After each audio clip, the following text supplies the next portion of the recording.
If you really, truly want to feel joy, if you want to share joy with others, which is a big part of what I come back to, is are you feeling joy? And can you share that joy with others? How are you going to get there? And the first part of getting there is taking ownership and responsibility for where you are today and taking responsibility for figuring out where you want to be. This is Intentionally Ever After. Join intentional lifestyle coach Joe Bukartek for a series of personal conversations and coaching sessions with various people about how living with intention shows up for them.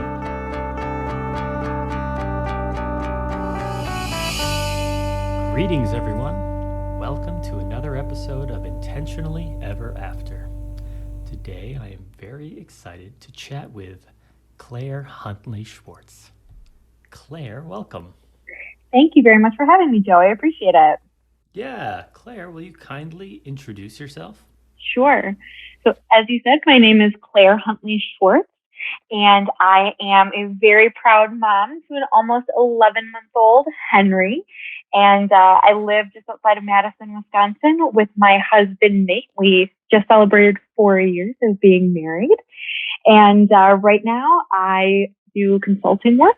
I am self-employed, but prior to that, spent a few years working in higher education and some very long years working at a tech startup, which is, I believe, when we first connected was during that time in my life, early on in the pre-Henry days. The pre-Henry days, yes. Yeah, that's quite a bit, Claire. So with all these things going on in your life, what does it mean for you to live intentionally? For me to live intentionally, and I should say it's both for me and also for my husband, because it's a team effort to do this. I feel, at least for me, living intentionally is for us to continually consider where we are and where we want to go. This ideal state, we constantly throw that term around, and while it's become a bit of a joke in some ways, it really is what grounds us and what brings us back to the end goal. It is the ideal state. And so living intentionally is a daily, sometimes even minute by minute practice of considering that ideal. Are we there? And if not, how are we going to get there? Wow, that's great. So how do you come together in this team effort? There's a lot of communication that I think is the biggest piece for us. And I think a lot of married folks would agree communication can make or break. And for us, it is communication on a daily basis, checking in with each other on our routines. With Henry, we're both working from home, but we also have some pretty strong rituals that are built into our routine.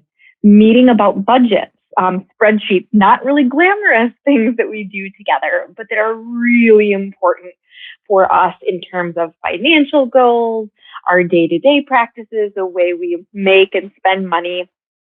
That's a really big piece of what we do is we have specific meetings about household management, Henry, budget. All of those things are on a Google Calendar, and we stick to them.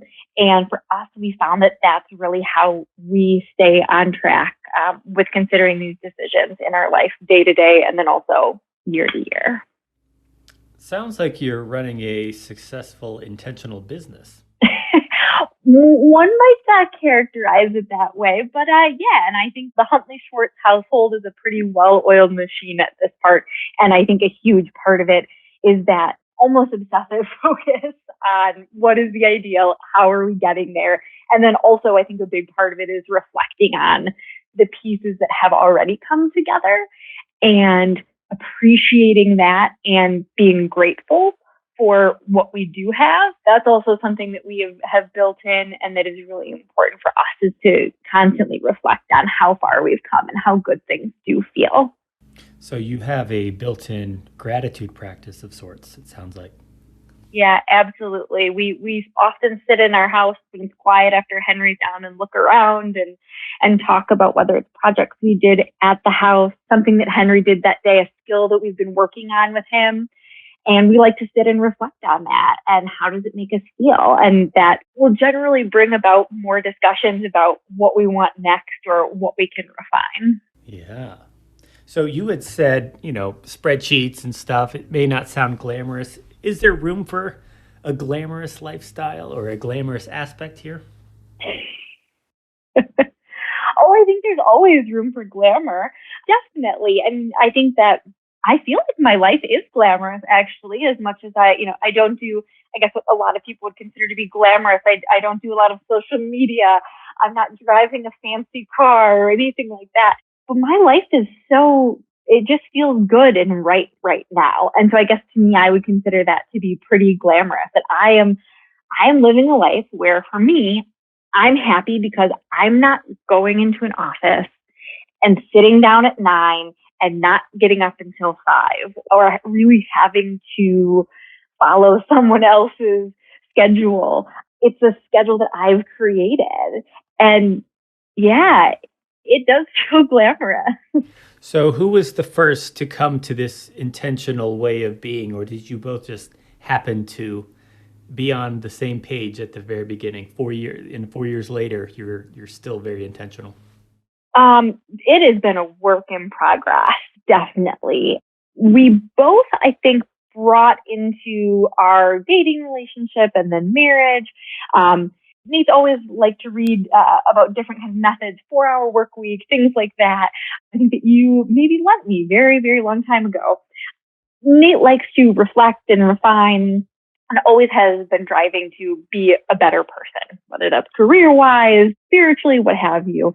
And I brought a different intensity and drive that I would say maybe was less focused. But what was a turning point for me was when you and I sat down and did our one-day intensive in Madison.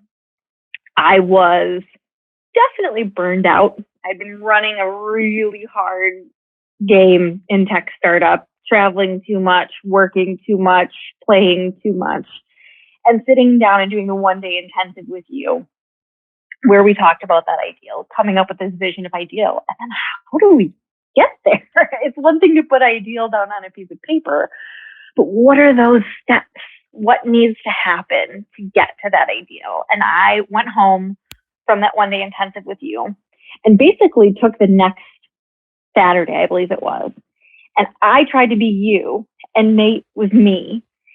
And we went through a lot of the same exercises that you and I went through and ended up with more Post-it notes and more Sharpie note scribbles in a notebook and everything. And really that's where it started, was us together as a couple, bringing our strengths and our weaknesses to the table to create this intentional lifestyle and create those tools that we're consistently using, that we're coming back to, that are keeping us on track, things that we know can help mitigate our stress. That has all been a work in progress over the last 4 years, absolutely. And certainly it sounds like things shifted with this new human that you're sharing a home with. Yeah, absolutely. And it's been a wild ride having a baby, finding out that we were expecting literally just a handful of weeks before the pandemic. And we hadn't even shared the news with anyone at that point. So it was like, oh, surprise, there's a pandemic and we're pregnant. And then going through basically being completely alone during a pregnancy and most of Henry's early months. We had to shift habits. We had to figure out new ways to cope. Obviously, as new parents, anyone who's listening to this, if you've had a newborn, coping is a really big part of that. I think parenting in general is what I'm learning, is just coping and continually having to go back to, okay, what is ideal? Is ideal getting through today?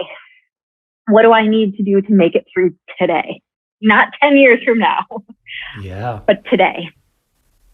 Yeah. Oh gosh, that's great. So the systems have been serving you well. So even though you have a new parameter in Henry, right, the systems are still serving you well. What's the ideal state? And even expanding it, or maybe contracting it to the day-to-day as opposed to lifestyle and in general. Sounds like it's still serving you. Would you say that that is a change in habit that has had an exponential payoff? Yeah, I think that definitely is a change in habit, and actually, to get a little bit more specific on a habit that's been driving this, yes, we have these systems and this and that, but a daily habit that we formed together is, again, it started with a running joke, as most things in our household do, the word should. Because I came home from a 1-day intensive with a coach and was completely kind of upended my relationship with the word should. And so my husband at first thought like, oh, it's really funny. Okay. But then we realized how many times a day, if you and your partner are checking in on each other on your language, and I'm with this guy all day, every day when we're working from home and raising Henry from home, people say the word should a lot. And for us, although we still joke about it a bit, if someone says the word should, it's because it does still come out in our conversation. Sometimes we stop ourselves and sometimes it's the other person. And it's usually a little bit of a pause or a deep breath, and is I'm not going to because, or I am going to, I'll own this, or we need to do this.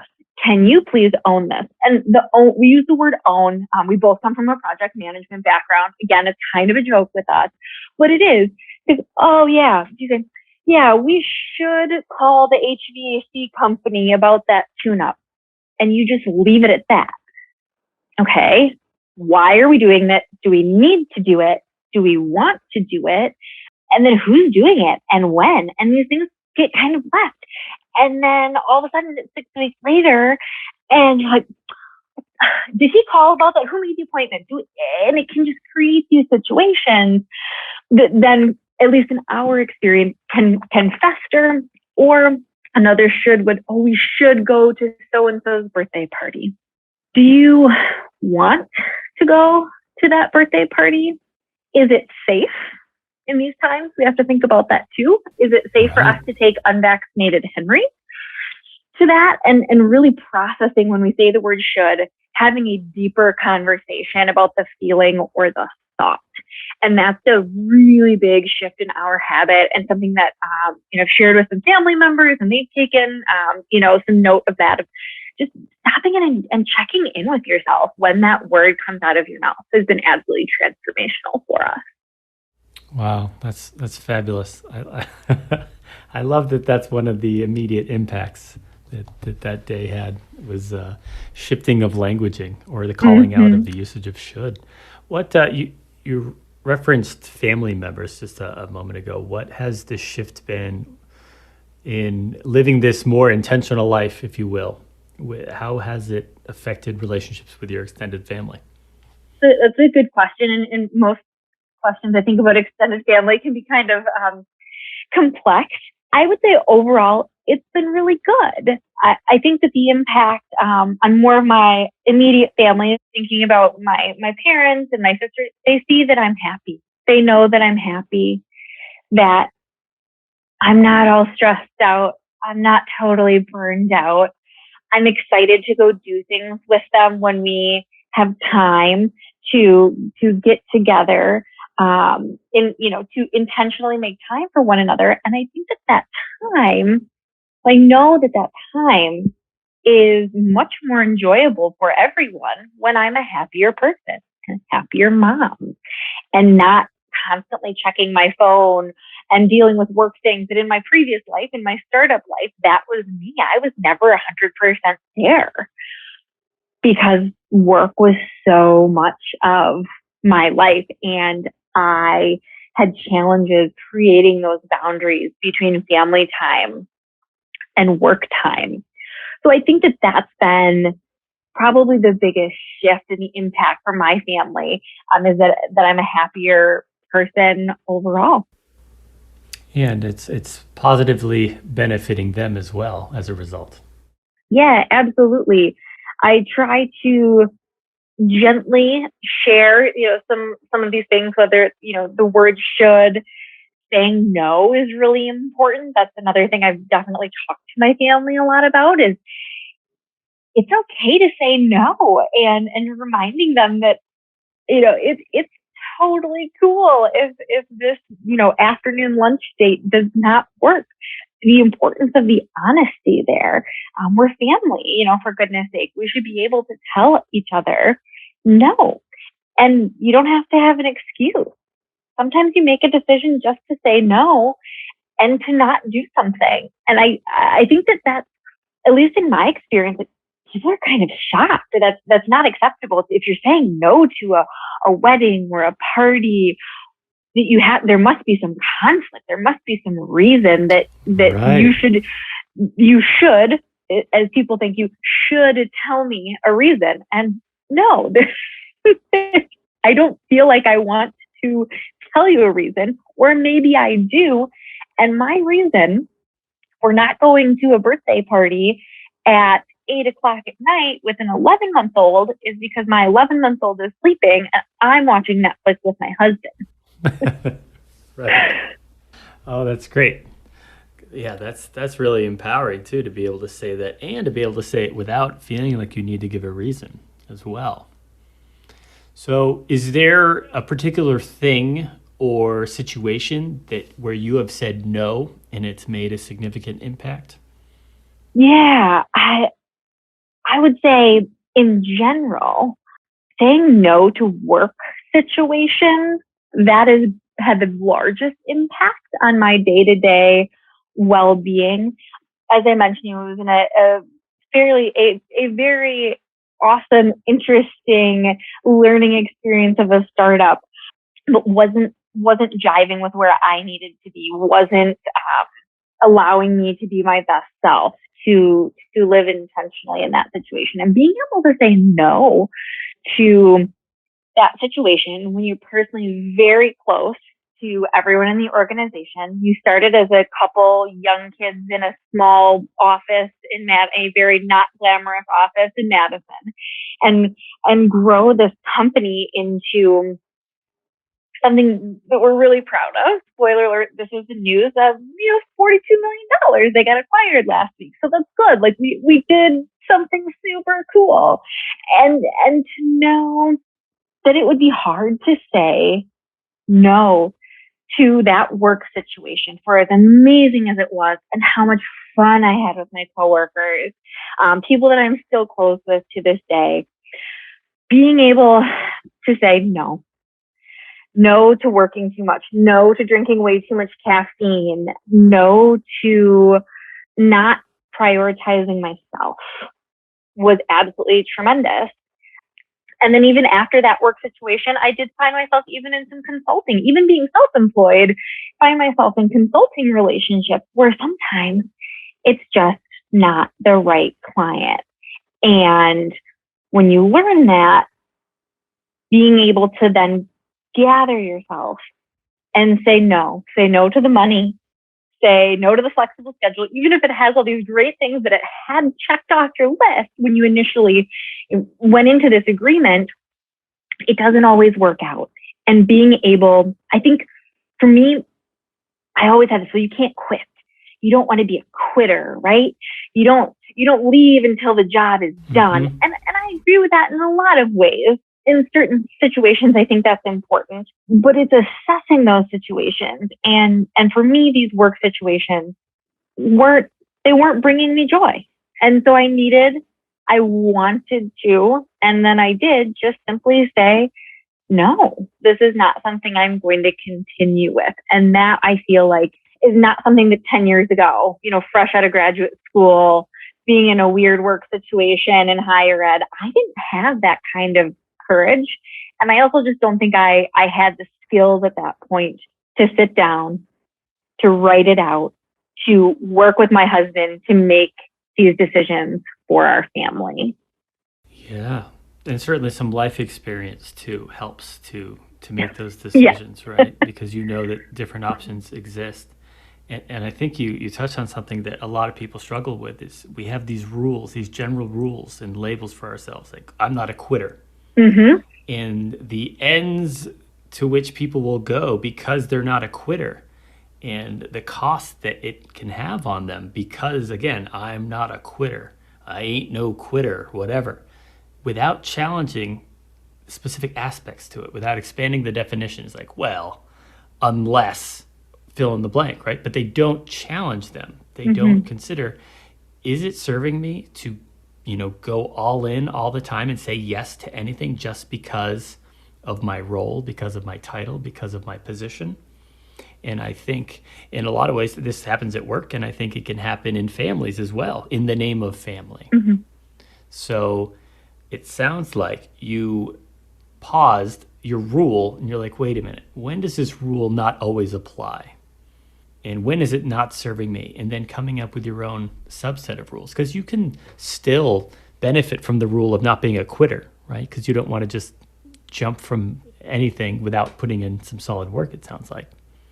So it sounds like it's about defining your rules and redefining some rules, maybe. Absolutely. I think you hit the nail on the head there, Joe. It's rules and being able to assess the situation and then apply those rules accordingly. I'm not a quitter when I commit to run a race with a good friend, assuming injury and no acts of God or anything like that.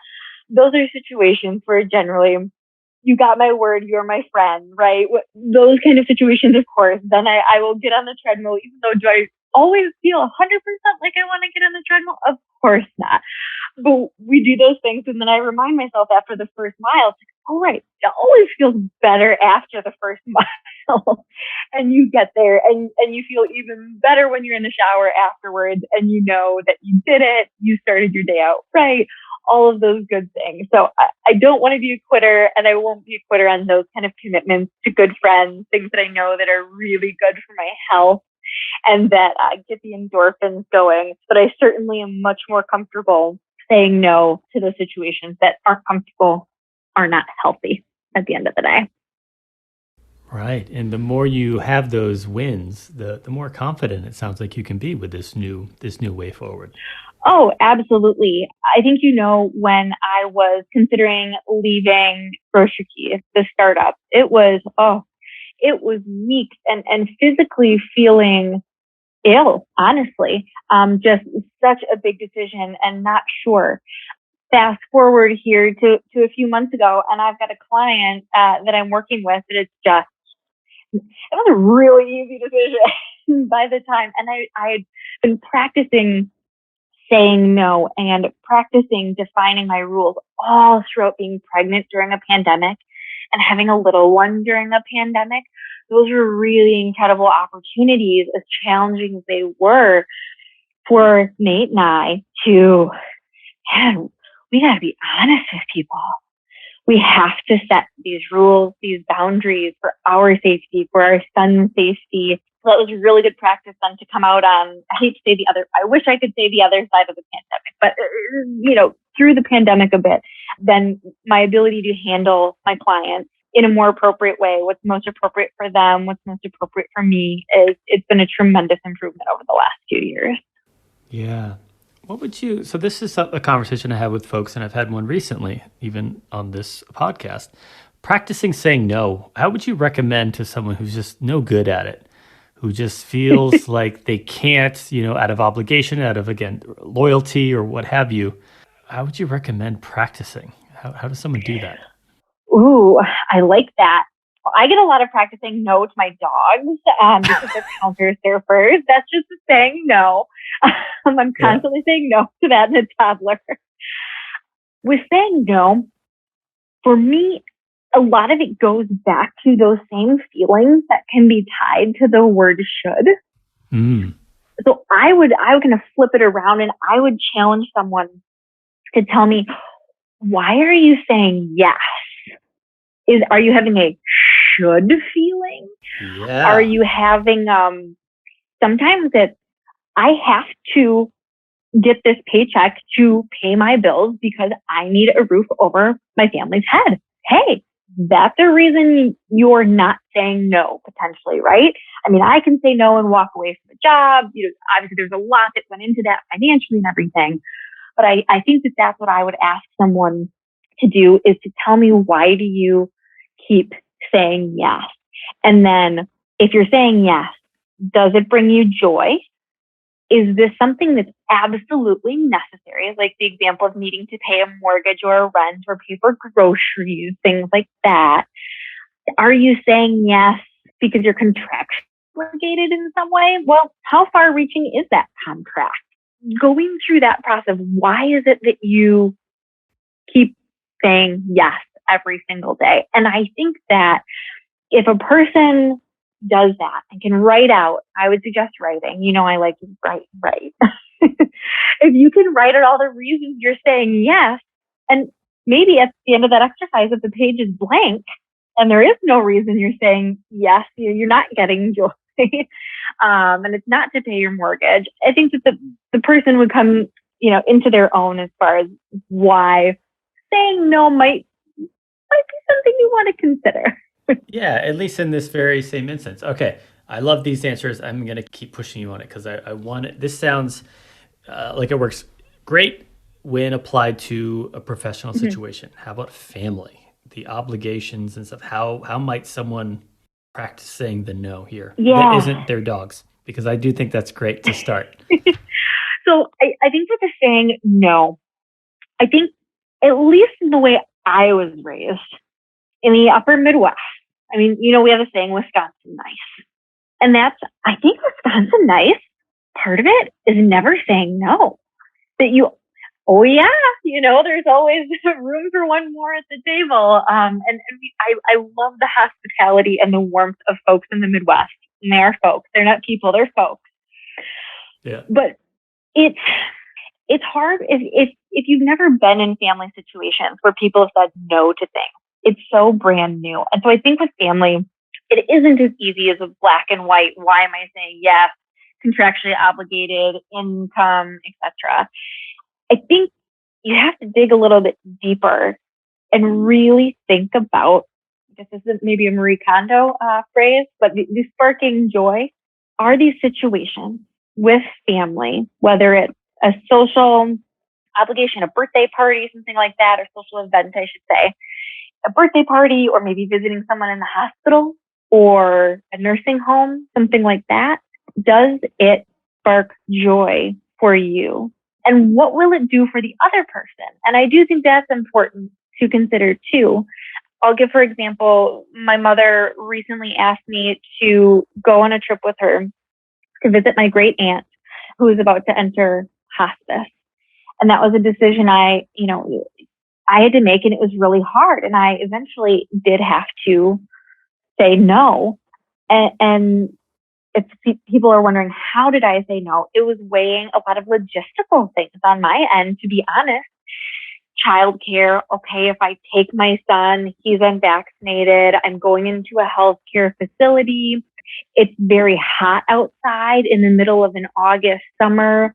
So as far as playing outside and really thinking through each little bit of this family interaction, but how much it'll mean to my mom, and having to think about that. So really thinking about what will it mean to my mom? What will it mean to my great aunt? And having to weigh all of those. And I literally had to write it down and then talk through it with Nate on making this decision. Because I definitely, my gut reaction was a should. You should, of course. Someone in your family is very ill. They are nearing the end of their life. Of course you have to go. And ultimately I didn't go. And things actually turned out that my mother wasn't able to go because my great aunt actually passed away before the time that we were going to go anyways. But that was a situation where, yeah, it's hard. That's not as simple as being Wisconsin nice and, taking a casserole to somebody. That's end of life family situation. And for people who are facing these kinds of decisions, again, I would go back to, if you can write it down, talk about it with your spouse. Or, I have a sister. I easily could have also picked up the phone and called my sister to talk through it with her, someone in a similar situation who knows the family dynamics.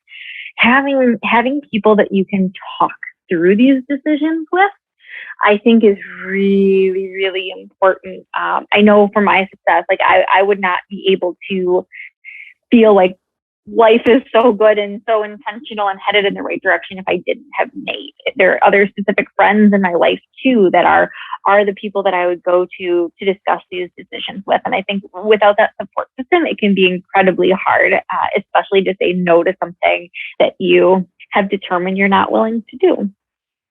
Right. Because not every decision is a simple yes or a simple no. And even the simple, I should, yes. You have all these reasons for not, whether it's the specific instance or otherwise. And it sounds like it's helpful for you to be able to process through all this stuff either through writing and or through being able to discuss it with someone as well. What area in your life feels just about perfect? That's a strong word, perfect. It is.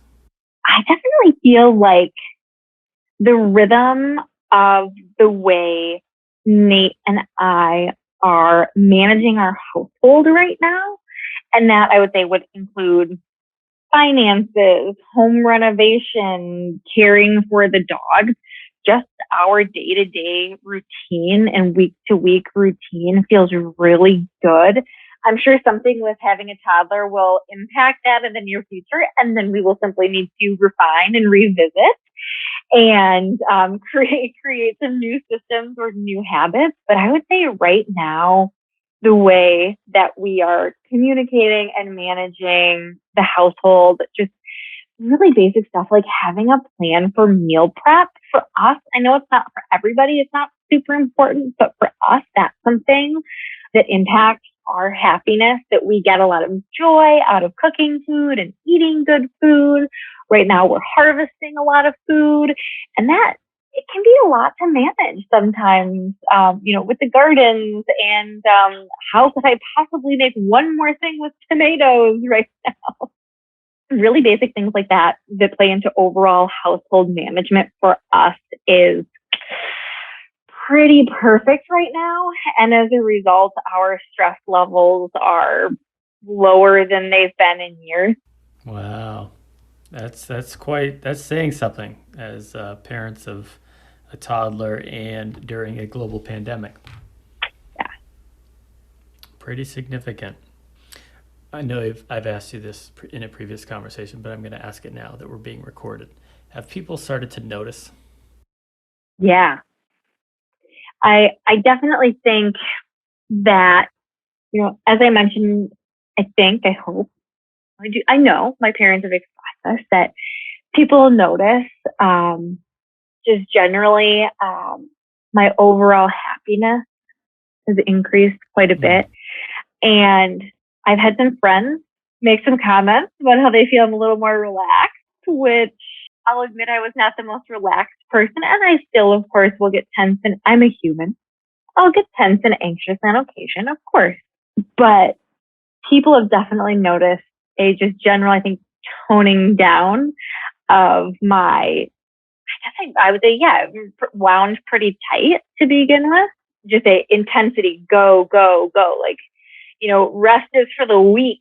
You got to work as hard as you can and just grind 24/7. And if you're not grinding 24/7 and that the few minutes you are enjoying yourself, you're really enjoying yourself. And I just generally feel that it's just mellowed out and that my friends are noticing that. And it's like, oh my, maybe it's them noticing I didn't iron a tablecloth, but it's a small thing. But you better believe that, when I was younger, those were things something very simple like that, for whatever reason, would create such anxiety or sometimes an overwhelming feeling if I didn't have everything just so. And a tablecloth isn't that important anymore to me. Sounds like you're still able to maintain high achievement and high performance without maybe the previous intensity that you once had. Yeah, it's kind of amazing when I just think back and then also, just think as the most basic measure of, income. I used to think that I would have to just grind like crazy and red eye flights and drinking Red Bulls, at 3:00 in the morning on the way to or from the airport, that this is how you made it, right? You just went and went and went. And that was the only way that you could achieve success financially, that you could have success in terms of promotions and taking on more responsibilities at work. And the only way you were going to get more learning experiences if you just said yes to everything. And I would say it's quite the opposite right now. I definitely feel that I'm relaxing a lot. This morning, for example, my son is taking his morning nap, and I've got the monitor out with me in the garden, and I'm cutting sunflowers to leave at the neighbor's house at 10:30 in the morning, soaking up a beautiful late summer day in Wisconsin. And the bank account's the same. I'm still moving forward professionally. I'm learning from these experiences, being self-employed, consulting with folks on a variety of different topics. I haven't put myself in a box to do one exact thing. I've opened myself up to just say, software implementation and e-commerce grocery operations are not the only arena that I need or want to work in, that I have other skills that I can use and that I can hone over time. And I can do that on a schedule that is best for my family and the way we are deciding to live. Incredible. Truly, truly, truly. I mean, it sounds like blasphemy, frankly. You're saying that, work isn't what brings you success. But I guess I'll be forced to believe you that it's possible. Yeah. I think I drank some Kool-Aid along the way. No, I mean, it's honestly though, Joe, I mean, in all seriousness, I think there are people who can hear about a shift like that, think, oh, this must be like, some Instagram life. She's just fronting or this or that. It's possible. It takes work. It takes intentionality. It takes time. And I guess that's one thing I would say to anyone who's listening is this isn't, at least for me personally, and again, everyone's different. It's not an overnight. I wake up one morning, you don't wake up and say, today I'm going to lose 100 pounds, right?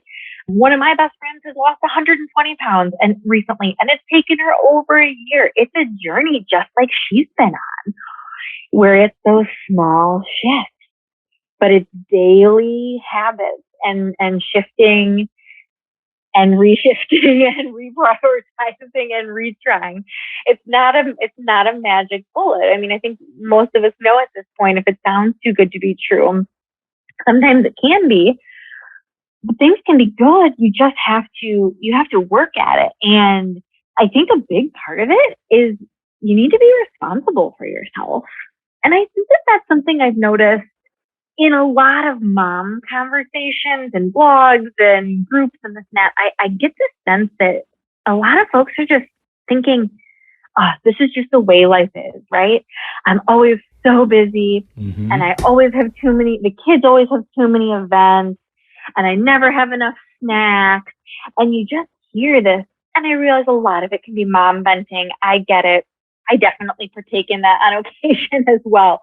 But I sometimes want to shake people and say, look, let's take a deep breath and think about why there aren't enough snacks. Why are you overscheduled? Well, who scheduled all these? Who scheduled all these? And I realize sometimes it can be somewhat beyond your control. Obviously we have things happening in our world. We have wildfires and hurricanes, and there are these type of things that can make people extra frustrated or impact their day to day. But if it's something you completely had control over, if you had enough money at the grocery store to buy more snacks and you're already doing grocery pickup, maybe when you make a grocery list next week, you can think about how frustrated you were this week and make a little change to your grocery list. It sounds really simple, and it is, but it's all of those little tiny changes to day-to-day, I'll say operations, because that's in my head, that's how I think of this day-to-day operations. It's those little changes over time, and you need to be responsible for them. If you really, truly want to feel joy, if you want to share joy with others, this is a big part of where I come back to. Are you feeling joy? And can you share that joy with others? How are you going to get there? And the first part of getting there is taking ownership and responsibility for where you are today and taking responsibility for figuring out where you want to be. Because if you don't have that clear end goal, for me at least, without a clear vision of what that ideal state is, I can't get there. So for me, it was taking responsibility for, I think you and I had 12, 15 post-it notes for what I said were my ideals. And I just had to keep coming back to them. And other than travel, as we've discussed, and that's just a safety issue, we're there. That's awesome. That ideal is my reality. Yeah.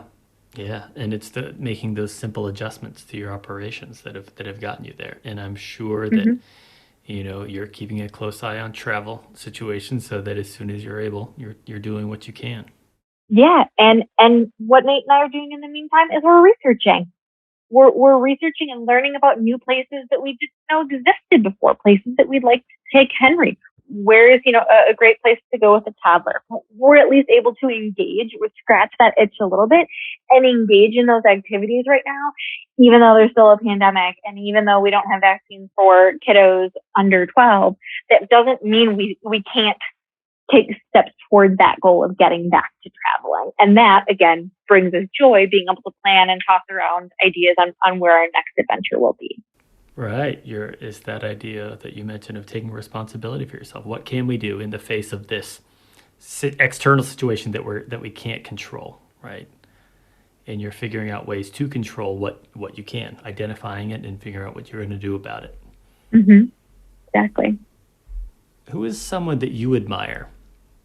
And what do you admire about them? There are a lot of folks. And I would say that contributes a lot to my happiness is that I have a lot of people around me that I very much admire, that I find inspirational. But one of the people that just comes right to the front of my mind is my really good friend, Carrie. And Carrie and I met on Craigslist about 11 years ago because I responded to an ad that she put up for a nanny in Bellingham, Washington, where I was going to graduate school. And she responded and said, "Why do you have a 9-show area code?" I'm from Wisconsin. Well, I am too. That's where it all started. Didn't really have to interview her. She pretty much said, "I trust you. You're Wisconsin nice. You can come take care of my children." And what I admire about Carrie, who now lives near me, she's here in the Madison area. I moved back from out west. She moved back. It was very serendipitous. What I really admire about her is that she is also living this life of doing what brings her joy, what's best for her kids, and that has this extreme flexibility that she craves and that she needs. She's a physician's assistant in an emergency room. So she has a really, really tough job. I think a really rewarding. And frankly, we don't talk about work all that much. I think it's a good thing for us. She's got this job that takes a lot out of her. But then she has so much space. She has created so much space in her life to do things that bring her joy. Her garden, doing activities with her children. She has a Vishla just like I do. They take a lot of time and energy to manage. But she has built in the time and the energy to really do things that bring her joy, that her kids have just an awesome life. Let's jump in the car and get the camper and go to Colorado for weeks. And a big part of what I admire about her is that she's able to do those kinds of vacations or trips or make decisions sometimes fairly quickly.